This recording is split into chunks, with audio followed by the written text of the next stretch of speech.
আমার কাজ আটকে দিচ্ছে। প্রয়োজনে আমি মুখ্যমন্ত্রীর কাছে গিয়ে দ্বারস্থ হবো, তাকে এই বিষয়টা জানাবো। দেখুন, কবে যাওয়ার ঠিক করিনি আমি এখনো, তবে আপনি প্রশ্ন করছেন, আমি আজকেই খোঁজ নেবো। যদি খোঁজ নিয়ে দেখি মুখ্যমন্ত্রী নবান্নে আছে, আমি আজকেই যাবো, আজকেই যে তাকে আমি জানাবো যে এই সমস্যাগুলো হচ্ছে সমাধান করা দরকার। কারণ তিনি আমাদের অভিভাবিকা, রাজ্যের ভাঙড়েরও তিনি অভিভাবিকা, 294টা বিধানসভার তিনি সরকারের প্রধান আছেন, ভাঙড়ের যে সরকার চলছে তারও প্রধান আছেন, তাকে আমাদের জানানোর কর্তব্য। তুমি একটু খোঁজ নিই, প্রয়োজনে আজকেই তার কাছে যাবো, তাকে যে বলবে এই সমস্যার সমাধান করতে হবে। দেখুন, ইতিপূর্বে আমি গিয়েছিলাম 2023-এ পঞ্চায়েত নির্বাচনের সময়, সেই সময় তার নাকি মূল্যবান সময় হয়ে ওঠেনি আমাকে দেওয়ার জন্য, আমি সেখান থেকে ফিরে এসেছিলাম। কিন্তু আজকে বলে যাচ্ছি, যদি সেটা রিপিট হয় আমি ওখানে কিন্তু ধর্নায় বসবো, আমি ওখানে ধর্নায় বসবো। আমি একজন আইনসভার সদস্য, আমার সমস্যা হচ্ছে সরকারের প্রধানকে দিয়ে জানাবো, তিনি যদি আমাকে তার সময় না দেয় আমি ওখানে ধর্নায় বসবো। প্রয়োজন উনি যখন মনে করবেন টাইম দেবেন, ততক্ষণ পর্যন্ত আমি অপেক্ষা করবো।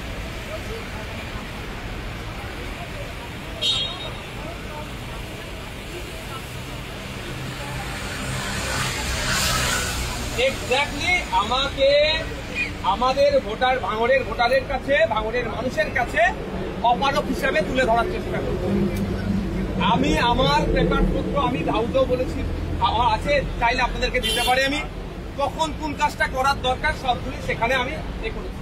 দুর্ভাগ্যের বিষয়, বিইউপির গাইডলাইনে কিছু আছে যে আপনাকে 30%, 10%, আপনার 30 লাখ টাকা করে দেবেন, তার 10% ইউসি জমা দিলেই পরে 30 লাখ পাবেন। ইউসি না জমা দিয়ে আমাদেরকে আটকে রাখা হচ্ছে, ফলে তার পরের যে 30 টাকার যে কাজটা হবে সেটা আমরা করতে পারছি না। আমাদের যে কাজ আছে, আবার ভাঙড়ে গিয়ে তৃণমূলের নেতারা বলছে, শাসক দলের নেতারা বলছে আপনাদের বিধায়ককে এত বছর বিধানের সে কাজ করতে পারছে না। কাজ তো আমি নিজে হাতে করতে পারবো না, আমার যেগুলো হবে, যেমন আমি বলেছি আমাদের মধ্যে কোন শ্মশানে দাহ করার পরে যে স্নান করে তার একটা স্নান ঘাটের প্রয়োজন আছে ভাঙড়ে, তার প্রজেক্ট আমার দিয়ে আছে। মসজিদ শ্মশানে যাওয়ার রাস্তাতে লাইট নাই, ওই রাস্তাতে যাতে মসজিদ বা শ্মশান বা কবরস্থানে যাওয়ার রাস্তাতে লাইটের প্রয়োজন আছে, সেই প্রজেক্ট আমার জমা করা আছে। কোন মন্দিরের পুজো কমিটি আছে যেখানে দুর্গা উৎসব হয়, তার অদূরেই সুন্দর বিউটিফিকেশনের জন্য কিছু একটা প্রজেক্ট জমা, এই ধরনের আমাদের প্রজেক্ট জমা দেওয়া আছে।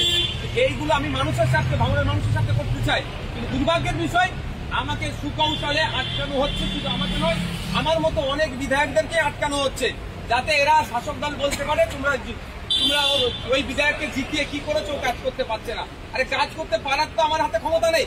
আমার তো কাজ হচ্ছে ডিস্ট্রিক্ট প্ল্যানিং অফিসারকে আমি এই করতে চাই, তাদেরকে জানিয়ে দিবা। ডিস্ট্রিক্ট প্ল্যানিং অফিসার যে আমি রূপায়ণকারী সংস্থা যাকে উল্লেখ করবো, তাকে দিয়ে ভেটিং করিয়ে কাজটা তাকে বরাদ দেবে।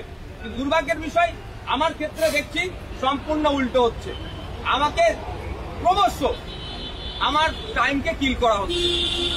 এতদিন পর কেন আপনি 2021-এ জিতেছেন, এতদিন পর সামনে নির্বাচনটাই না? মোটেও নয়, নির্বাচন একটা প্রশ্ন থেকে যাচ্ছে, কিন্তু আমাকে বিভিন্ন সময় ছলে কলে কৌশলে আমার টাইমটা কিল করেছে।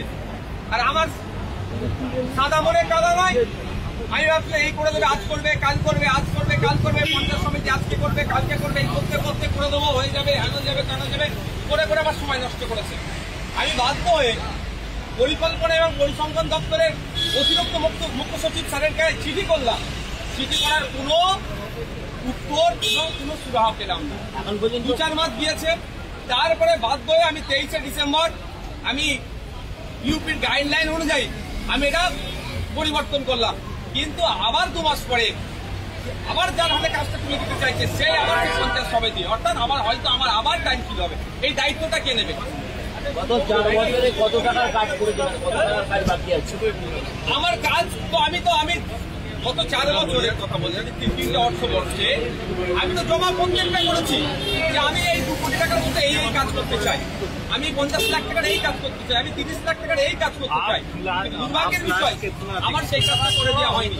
2টি কয়েক কাজ করেছে, তার মেটেরিয়াল ঠিকঠাক নয়, তার নেমপ্লেট ঠিক নাই, আর ইউসি দেয়নি। এটা সব থেকে বিউপির কাজের সব থেকে সমস্যাটা হচ্ছে আপনার 10% ইউসি না দিলে পরের ল্যাডের টাকাটা আপনার জন্য আর রিলিজ হবে না, আর এই জায়গাটাই আমাকে আটকে রেখেছিল।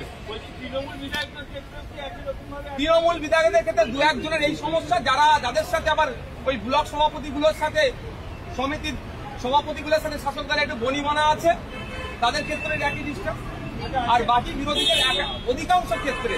আর নওশাদ সিদ্দিকী তো টার্গেটেড, আপনারাই জানেন। তো আমার ক্ষেত্রে সব থেকে বেশি প্রেশার।